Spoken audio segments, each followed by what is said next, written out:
Welcome to CastOFF. I am your host, Craig Price. Welcome to the inaugural episode of CastOFF, presented by Matinee Heroes, the podcast that has brought this over and over, almost 175 episodes. Every single one has been recast and redone, and this has been one of our more popular segments on the podcast, so I wanted to bring it to you live, but add a competition element to it. So what I have done is I have collected some of the best podcasters in Utah to join me because I really miss Fan X. So let's see who we've got here. Hey guys, how are you? Hey. Doing good. And I am doing this all myself, so if it's a little slow, a little hitchy, that's what a pilot does. So let's meet our contestants one at a time. Let's see if I can do that. Valerie, if I can get to you, hey. I will. You are with the Multicast podcast. Multiplane podcast and Movies That Make Us. Movies That Make Us as well. So if I can get you over there. It's already causing a problem. Let me get you one-on-one.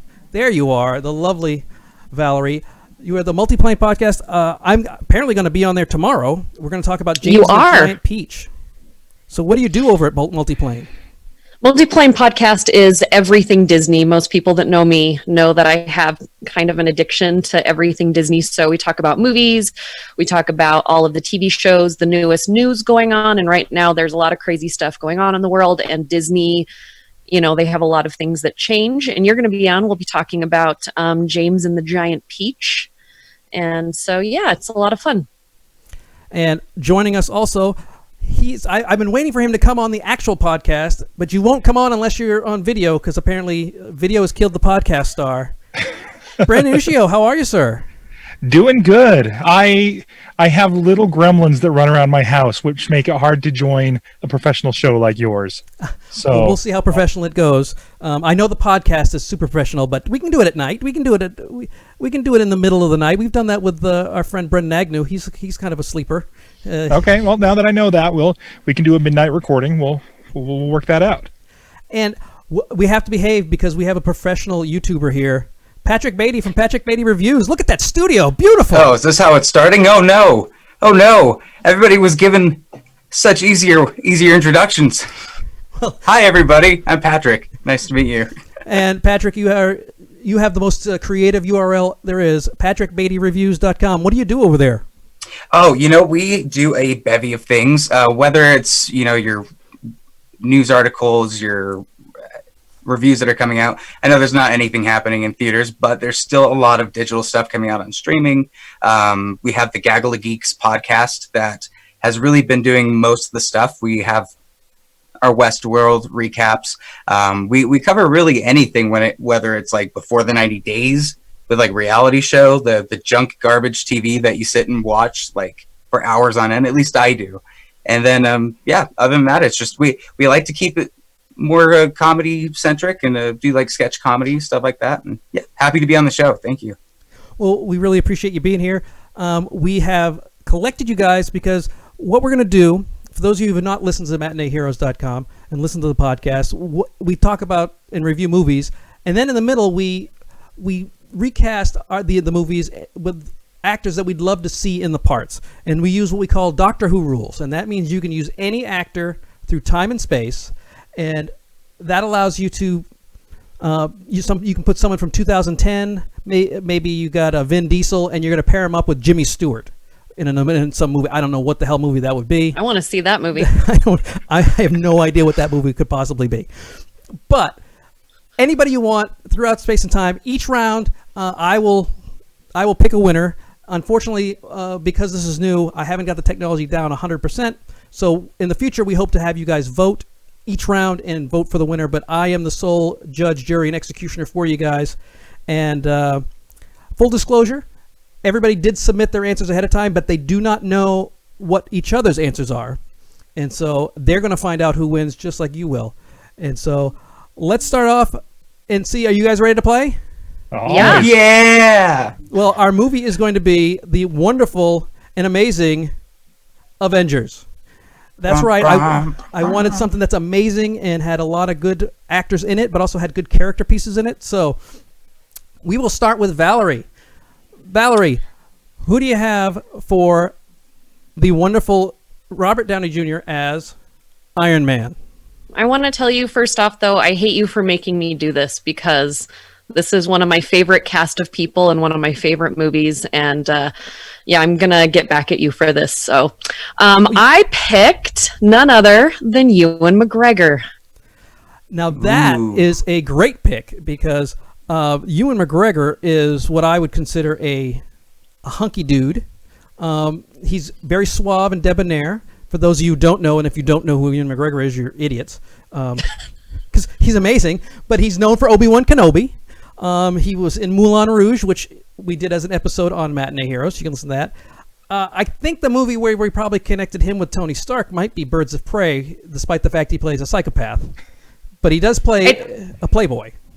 Yeah, I didn't really care for him in that movie at all. I didn't really enjoy that movie. I'm sure I'll get hate mail for that. But yeah, the one where Jack and the Giant Slayer actually did not go over very well. But when I saw that film, he's in armor.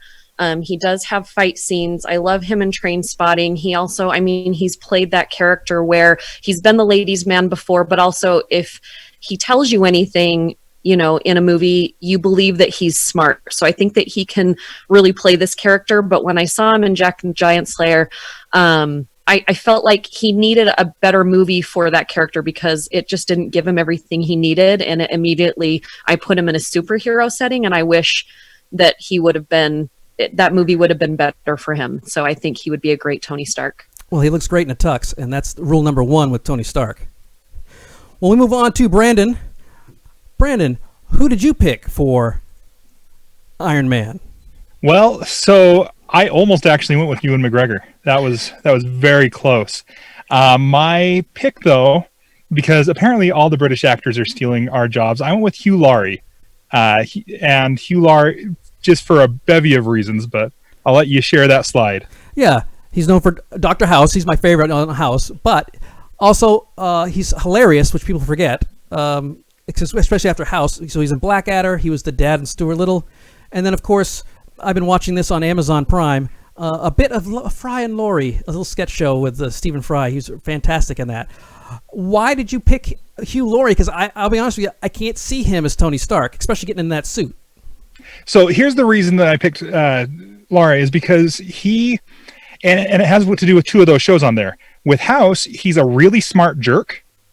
And so he can play that part of Robert Downey Jr.'s role and of Tony Stark. Sorry, it's hard to recast this one because they are the same person in so many ways. But so he can play a smart jerk really well. He also, because of his comedy background, and I first got to know Hugh Laurie from Blackadder, and because of his comedy background, he's got that timing to get those little quips and those jabs in. And so that was why I've like, you know what, he can do both. And once you put him inside the suit, he's CGI for the most part anyway. Right. And so I thought, you know, Hugh Laurie, he can deliver and he can be sharp and cutting and barbed, but also pretty funny too. On that aspect, absolutely. I think he could be a very good Tony Stark. I just wouldn't believe that he'd get into a suit. But that's Then we get on to Patrick. So Patrick, who did you pick? Well, yeah, I went with the choice that probably might be weird at first glance, but I think I can convince you guys that it might be a good one. And you guys have excellent picks, by the way, as well. This was so tough to pick for like so many other reasons. Like, it's just Robert Downey Jr. is a character, but you need somebody with comedic sensibilities that's charming and that can be a dick and also be charming. So my pick is Bill Murray. Of course, Bill Murray is a professional dick, which makes him sound like he's in porn. But yeah, and everyone knows Bill Murray from being Bill Murray. That's how we know him. We did an episode of Rushmore, so you can go back to our archives and listen to that episode. It's one of Alan's favorites. And Little Shop of Horrors, we also did that on the podcast, despite the fact I hate musicals. So we've got. Let's see what we got. So we got Valerie's got Ewan McGregor, Branden had Ewan Laurie, and Patrick had Bill Murray. And I'll be honest with you, of all of those, I think Ewan McGregor is going to be the one that does that. So So Valerie, with the point. Oh, and someone blew their nose. They're so excited about that. Allergies, man. Allergies. So that was your own people blowing their nose after your first win? That's I got a cheering team here. I can see who the audience on the particular demographic here is. All right. So we're going to start off with Branden. You're going to be next. And so there you go. Our next person, obviously, is going to be the fantastic Chris Evans as Captain America. So, Branden, who did you pick for Captain America? So my pick for Captain America, and so you're going to see a theme through all of mine, and if you don't, it's okay. But it's also I figured I don't have the breadth and depth of movie knowledge as Valerie and Patrick, and so I was going to have a little bit of fun with this and make these the UK Avengers. So I went with Henry Cavill to be Captain America. A little bit younger than what we know him in as Superman is what I was thinking. And he can play that square-jawed. He played Superman. Yeah, and he can play the Captain America role there. Yeah, he's known for cocking his arms like he did in the Mission Impossible Fallout. I've never seen that before. Whether right before he started punching people, I'm not sure if that was to loosen up his shirt or that was just to make sure that he really gave the super punches. But he's a good-looking big dude, though, so he definitely would be post Soldier Serum Captain America. Exactly. So then we move on to Patrick. Who did you have for the wonderful Chris Evans, who's going to be hard to beat on this one? Yeah, same thing with RDJ. They're inherently their characters, and I had to think about it for a while. There's a lot of blonde-haired actors that you could pick from in Hollywood to try to put in this role, but there can only be some that have the sense of like following what's right and that dimensions that he has. So I went with Brad Pitt, mainly because of his film in Inglourious Bastards, his role in Inglourious Bastards. He can show himself to be a leader. He's got the abs if you're thinking around that time frame. He's got the body, he's got the chiseled chin, and he's got that sense of patriotism that you can put in. And maybe picturing him in something like Winter Soldier and him distrusting government could fall in line with more Brad Pitt's sensibility. But for the Avengers, I think he's a perfect pick. Absolutely, and I didn't know this until I made the slide. He's been on 4 of our episodes. We did 4 movies, Brad Pitt movies. He was in Thelma and Louise. That was his first one where he was just a piece of meat. And then Inglourious Bastards is a fantastic movie that really highlights his ability to act, and as well as 7 and Fight Club. Those are just him being peak Brad Pitt. Then we move totally on. Yeah, it's and also he can play with Dr. Fauci, so he's got everything he can possibly do. He'll be Dr. Zola as well in Winter Soldier. So Valerie, who do you have for the amazing Captain America?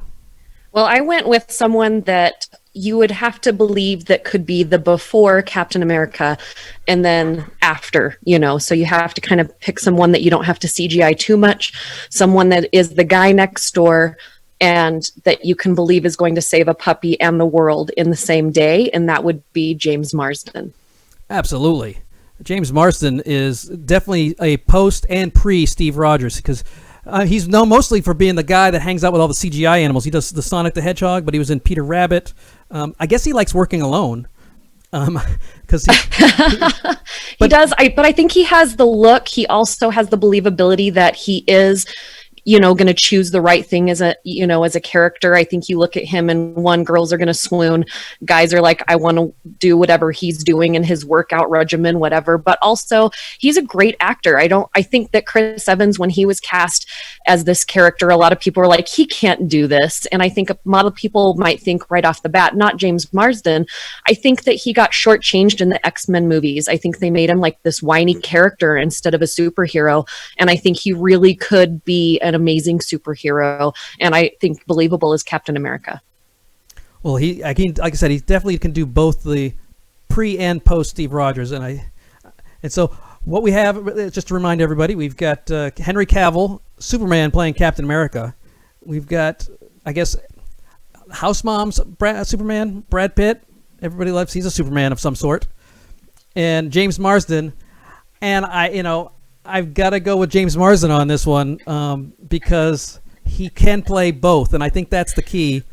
Damn, too. Yeah. Now, I think Valerie may have a leg up in this competition because she has been on the show before, but I think we can both agree these are not bad picks. I mean, Ewan McGregor and James Marsden, they're pretty good, so it's not like she's like, I'm just... Well, and I think they would look really good next to each other on screen. I definitely, as I choose things, as I think as a casting director, is they also can't out-screen each other. And I think when you look at Captain America and you look at Iron Man and the actors that we know them as, they can both hold their own against each other on screen right now. You know, those two actors are great, and so you have to pick the same kind of duo, is that they can hold their own against each other. One's not going to out-screen the other. So as a casting director, you've got to think about those things as well. Well, let's see if we can get these guys back in this game, because you're running away with it at this point. So we're going to move on with the Hulk, which really means you're getting Bruce Banner, because the Hulk is all CGI. It doesn't really matter. Whoever we pick as Bruce Banner, they'll make into the Hulk. So we'll go with Patrick first. Patrick, who did you pick to become the gamma-infused raging monster? Oh man, I'm afraid to say it because it's gonna just automatically go to Valerie or something. No, she had great picks, and Marsden is due for a good role. Like Sonic, we'll talk, but like he needs a good role, and Cyclops was not very good for him. But for this, I went with somebody that is just weird, but in the most lovable way. That I just was thinking how fun it would be to see the juxtaposition between him as Bruce Banner and then him turning into the Hulk, as well as his interactions with the people that I had picked. Because with all of my Avengers, I casted them as well for like what I thought their chemistry would be together. So for mine, I went with Jeff Goldblum, who I think would be one of the craziest motion capture performances you have ever seen in your entire life. Yeah, there will never be another like it, and I think he would just kill it as a scientist with Dr. Ian Malcolm from Jurassic Park, with The Fly. He's got so many possibilities. Yeah, I can just see him going Hulk, smash. Tony, there. I don't think that we should be going through the helicarrier. What's that right there? What do you have here? But and once again, Jeff Goldblum, you can go back to our back catalog. He's in all of these movies we've covered on Matinee Heroes, and I think his Ian Malcolm is the number one reason for this pick, because when you think of Jeff Goldblum, you think of someone who could be a scientist. So absolutely. So now we'll move on to Valerie. And so, Valerie, who have you decided to be super nerd? So I went with another James, which then I realized later they're both in the X-Men series. I picked James McAvoy. Now, this is an interesting choice because, James McAvoy is such a leading man type. He was in the X-Men movies, in The Wanted, but more importantly, he's in Sherlock Gnomes, and the obvious sequel to Romeo and Juliet. Yeah, which was very inappropriate, by the way. We won't get into that. Maybe you and I can do a podcast on that one day. But I think James McAvoy, obviously, I don't think that this role is too little for him. I mean, it's the Hulk, and this is an ensemble cast movie, and the Hulk is one of my favorite characters. You need someone that is believably smart, that is going to capture the attention of both male and female audience members. And in Split, which is not my favorite movie, but he can prove that he can be athletic. He turned into a monster in that movie, although we didn't see it all the way, but he definitely has what it takes to be Hulk. And this one was hard for me to recast just because I love Mark Ruffalo as Bruce Banner and Hulk. Like, he's my favorite, but I think James McAvoy could really hold his own. And again, he fits in the cast that I've put together. I think they would really work well on screen together. So, I can definitely see that. Let's move on to Branden. Now, Branden, who have you decided to be like I said, he's the biggest nerd in the Avengers. So who do you have as Bruce Banner? So as Bruce Banner, I went with Christian Bale, mostly because if you watch the Avengers, he is not as much of a nerd in this one as he is in some of the later Avengers movies. He's kind of more brooding and more dark. I mean, obviously he's a nerd. There's a scene where Tony and he go back and forth using scientific terms, speaking English, right? But he's more dark, more I'm going to kill everyone. You guys need to stop it. And I think Christian Bale would pull that off really well. And I think he would, the good-hearted guy healing everyone down in South America, and I think that's where he was at. But I think Christian Bale could pull off this appearance of the Hulk really well. And he can definitely get mad, because he's mostly known for screaming at the crew, not necessarily at his co-stars. So I could see him turning into the Hulk without actually needing to go CGI. So, absolutely. All right, so for the Hulk, which is basically Bruce Banner, Patrick decided that Jeff Goldblum was probably his best bet. James McAvoy, she's trying to go for the trifecta with James McAvoy, trying to get the... James Marsden's American. I keep forgetting, because you never can tell with these folks. And then Christian Bale. Patrick, I thought Jeff Goldblum was a great pick. Because he'd definitely be. Yeah. You were so worried about whether you could do something, you weren't sure if you should do it. Oh, and Branden I did do in. it. I did do it. There it is. Branden comes in with the Klein. I should give you extra credit for that one, Branden. Good job. So Patrick leads by one. I mean, Patrick's down by one, but at least let's not get too ahead. No. At least someone's on the board besides Valerie. At least it's more than 0, like me, right? So now we're going to get into Thor, and this stars Chris Hemsworth, who is what I call the greater Hemsworth. There's several Hemsworths. There's the greater Hemsworth, Chris. There's a lesser Hemsworth, Liam, and then there's the least Hemsworth, Luke. So who have you decided to be the Norse god? I am going with 2004 Viggo Mortensen. Of course you are. Of course you are, because he basically is a Norse god in that, in the Lord of the Rings movies. So I even found a picture that would help you. I mean, he looks just like he could be a dark-haired Thor. He's known for hanging out with hobbits. He was in Witness for just a half second. I mean, I think he is a great pick. I think with my cast so far, again, you want them all to be able to hold their own, and not overpower each other. But whenever Viggo Mortensen comes on the screen, you just know that something powerful is coming. And I think that's what you need with this character, with Thor. And I mean, I think it was made for him. I think if he was a different age at the time when these movies were made, they probably thought about him, so he was just not the right age at the time they made these movies. So, well, I think that's a great pick. Branden, who do you have to counteract that? Well, so I went with an even darker haired version of my pick. I went with Idris Elba. I picked a different Asgardian to be the God of Thunder. And I used one bit of criteria for this, which was not necessarily the best casting decision, but I just thought, Thor's always got his shirt off. Who looks the best? What UK actor is the best looking with his shirt off? And Idris Elba. He's an amazing man. Let's just say that. We are learning a lot of what Branden likes and dislikes in his life. Yeah, I will have to say him being in Cats may have set him back just a little bit. Because he didn't know. He didn't know. He knew. He was fully aware what was happening. Nobody went into that not knowing was fully aware what was happening. Yeah, that was. But let's not forget he was in that. So now we're going to move on to Patrick. And now Patrick, Norse god, you're thinking someone who's powerful. Who do you have that's as powerful as Idris Elba or Viggo Mortensen?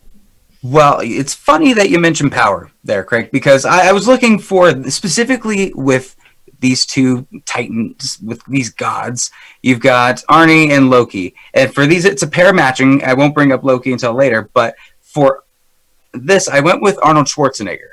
Because I was thinking, and there better be a picture of He-Man. Where is...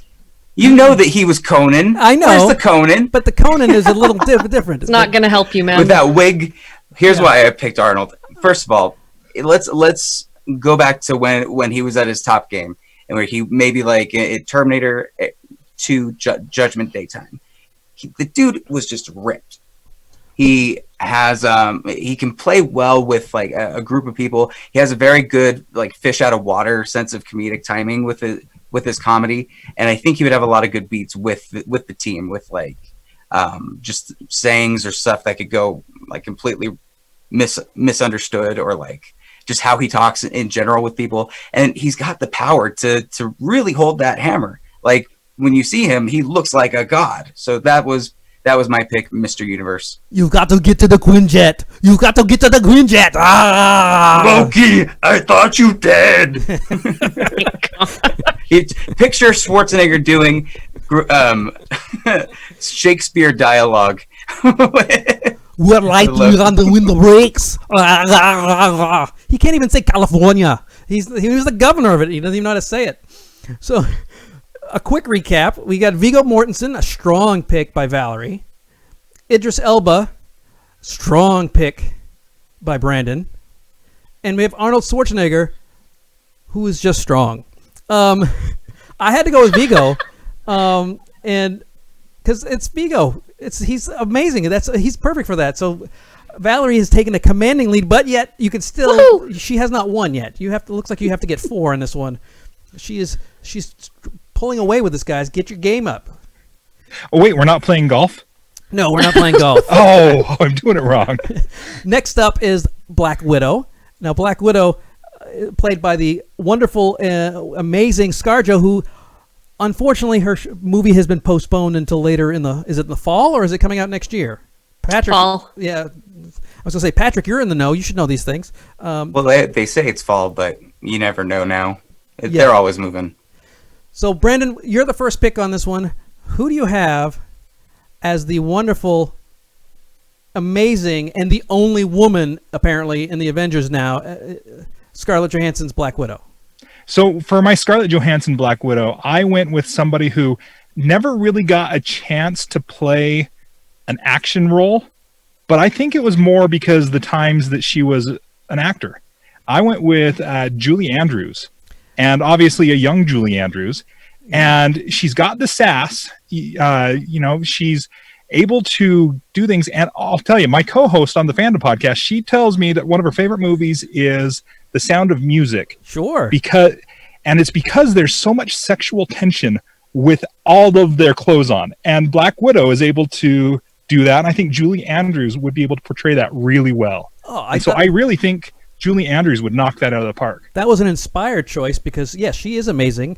And we had her for Victor, Victoria, and Mary Poppins for the podcast. And watching her back then in the early 60s, I could easily see her kicking butt and taking names and moving on into the Marvel Cinematic Universe. It's just that they didn't do it back then. Right. Patrick, who do you got? For my pick, I went with a good pairing between Black Widow and Hawkeye, specifically for the Avengers. Because for this movie, it's you got to work with what Joss Whedon has written for you. You don't have all of the backlog or anything like that. So I went with Marion Cotillard. If you don't know her, you probably have seen her in a lot of stuff like The Dark Knight Rises, Inception, and she is one of the actresses that's out there that really hasn't gotten a big a debut on a film that has a bigger budget. And I was thinking first of all, she's got sex appeal for spades. Like Marion Cotillard is a babe. She's from France. She can probably get more of a Russian accent. She's an actress. Could get an accent, and a legitimate Black Widow one, and I just think she'd be great. Yeah, she's an actress. She can learn a Russian accent. I have no doubt about it. That's a great choice because she is in a lot of great things, but people don't know her yet because she's amazing. She's huge in France. She's not like Jerry Lewis huge, but she's huge in France, and she's fantastic. So, Valerie. I went with someone that I think, you have to be believable. My boyfriend and I were talking about this, and yes, they need to have sex appeal, but not like over sex appeal. And they need to be believable as quiet and innocent, but also as a spy. And for that, I chose Olivia Wilde. This is a very good choice. Olivia. I also think she would match up very well with the rest of my cast. She can definitely hold her own. And I realized, and I'll tell you in a minute, that someone else that I picked. They were very well paired in another movie together. But yeah, I think that seeing her in an action film, like a really big action film, would be amazing. And a good director. She directed Booksmart, so she's definitely got everything you're looking for. Absolutely. So let's take a look at who we got here. We've got Julie Andrews, Marion Cotillard. I want to say Cotillard, but it's Cotillard, and Olivia Wilde. And I have to give it to Patrick. Marion is, I think she's a little bit more what we're looking for, more international, more action-oriented. Olivia Wilde's great, but I think she would do a great job, and I think Julie Andrews would do a good job even now because Julie Andrews is in great shape. But I'm going to have to give that one to Marion because that was fantastic. Now, to the lovable loser of the Avengers, Hawkeye. In Avengers, he was the one that got basically hypnotized and was a bad guy for most of the movie, and so for him, it's kind of out of luck. Patrick, who did you have to kick off with Hawkeye? Well, you're right. Like, he's spending half of the movie brainwashed and has to have a complete 180, and the audience needs to turn with them and needs to believe in like Hawkeye.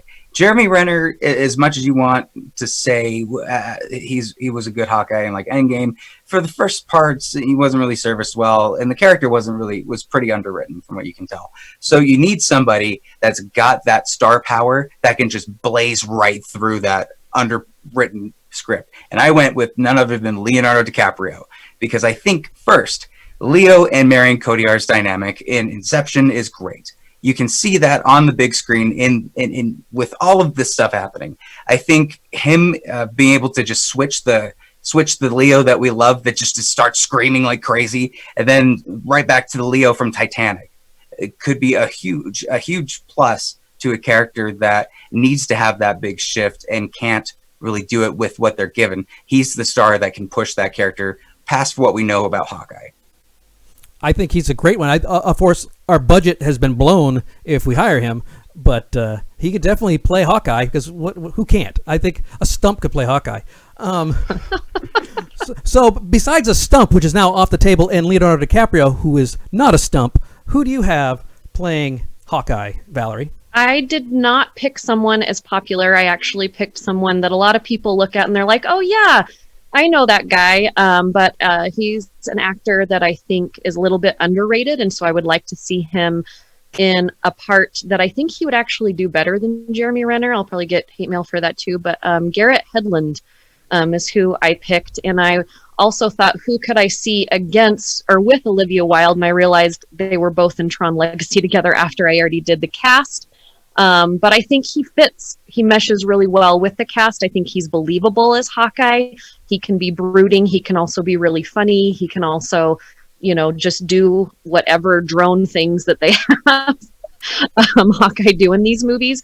But I think he would stick out just a little bit more than Jeremy Renner. So, yeah, again, a bruised toe would be better than Jeremy Renner in some of these. So, and I'd never heard of Garrett Hedlund. So, Branden, come on, man. Who do you got?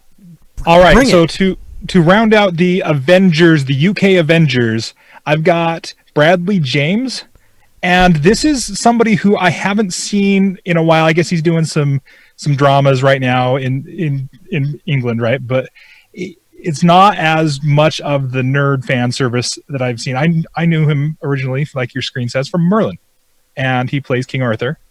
And I really think that given a chance to shine, he could. I just don't think he's gotten it yet. And I think Hawkeye would be a great chance for him to step into a major production and a way to shine and show what he's got. Yeah, I didn't know who he was either because I didn't watch Merlin. So this one, we have an odd eclectic mixing of this particular one. We have arguably the most known person in the universe, Leonardo DiCaprio. And then you have these two nobodies, Garrett Hedlund and Bradley James. And nobody's with potential. Yeah, nobody's with potential, absolutely. And Hawkeye is a potential role. And so, Branden, I'm just going to give this one out of pity. I want you to have a point. I was hoping to go with a straight streak. Yeah, well, I can give that point away if you want. No, I'm good. I'll take one. All right. Well, last but not least, it's going to be the toughest one, and oddly enough, the most charming of all of them. I think he's more charming than Tony Stark at times, and that is Tom Hiddleston's Loki. So, Valerie, who do you have as the main baddie? So this is my most wild card choice. And I know that right off the bat, you're probably not going to think it's believable, but I want you to go all the way back to 1978 in The Deer Hunter, and I want a young Christopher Walken. Absolutely. I don't know why anybody would not think that's possible if they've known him when he was younger. I think a lot of people think about more cowbell, and they think about all of the quirky things that he's played recently, but he really has such a great acting presence, and he can play all different sorts of roles. And definitely the picture that you're looking at there, he can play the romance guy, but he is also this just kind of weird gangly guy, but he can be mischievous and, just like Loki. I mean, he is Loki to me. He definitely, when I think of Loki and Christopher Walken, I just want to see that happen.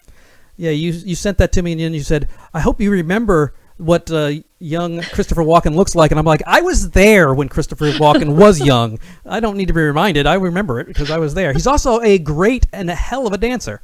Yes. Not only with that Fat Boy Slim, but he was in Pennies from Heaven. So, Branden, who do you have as Loki, the god of mischief? This was the hardest one to recast for me. Robert Downey Jr. embodies his role pretty well, but Loki was the hardest one to recast. You need somebody who's smooth, who's got some charisma, is a little charming, and can also be a little devious. And so I went with David Tennant. Is amazing. If I had just known him from Doctor Who, I would not have picked him. But after watching him as the Purple Man in Jessica Jones and seeing just how evil he can get and how devious he can be, I think that David Tennant would be able to play this role. He's got the charming accent. I really like David Tennant for this role. Oh, I think that's a great pick. He was great in so he did a movie called The Bad Samaritan where he plays a really bad guy.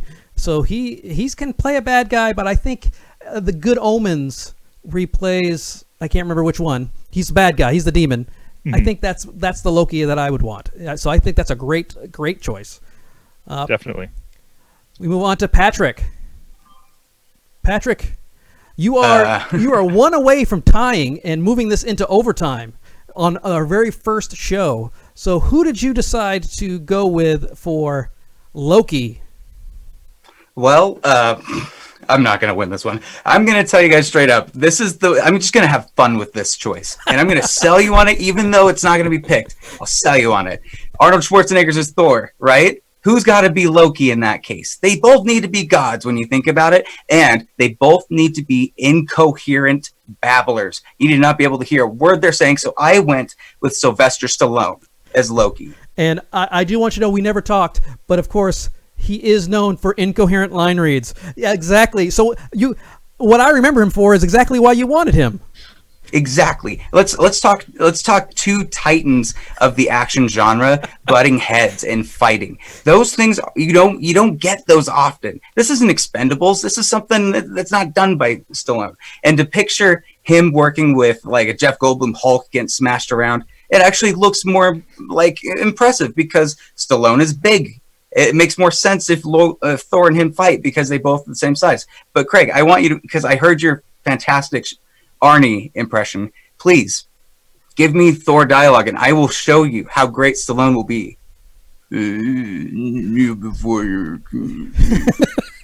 Oh my, I don't understand. I am Thor. I don't know. Why are you doing this here? I am the god of thunder. I've come to rule the people. I love you like a brother. I love you like a brother. No, my brother. Oh my lord! I want to say though, as we were going through this, we're going here. We're down to the last one. We got Christopher Walken, an amazing pick. David Tennant, an amazing pick. Patrick, You are one behind. You could tie this with a pick. So look at what other people chose, and then you slap on this turd, Sylvester Stallone. If you don't mind, I could give an acting thing. He was great in Rambo. He's got the turns. All right. Rocky, but you can't understand him. You can't understand him. And I by sheer caliber of the quality of the pick, I have to go with David Tennant because he's amazing. I love David Tennant. He's awesome. Hey. And that, Branden, you tied with Patrick, but that gives the wonderful and talented, and of course the experience, because she's been on the show several times. Ladies and gentlemen, Valerie Cameron, our winner. Valerie, congratulations. Thank you. Thank you. Woo! Thank you. So normally we wrap it up with a final thought segment. So you've just won our inaugural game. What is your final thought? My final thought is I need to get a new job because I think I should be a casting director for Shoresies. Yes. Well, you did a great I'd job. love to say I'm going to Disneyland, but I'm not because it's closed. I live just down the street, so I can feel it close to me. But Valerie, thank you very much. Branden, thank you very much. Patrick, thank you very much. You guys did a fantastic job. So if you like the show, hopefully it comes out because technically on my end it did not look like it was doing quite well. So hopefully in the recording it worked out pretty good. You can follow us on Facebook, on YouTube, and at Matinee Heroes on Twitter. Obviously, you can follow all of our folks here. But so on behalf of Branden Ushio of Fandom Podcast, PatrickBeattyReviews.com, and today's winner, Valerie Cameron of the Multiplane Podcast, I'm Craig Price, and this was Cast Off.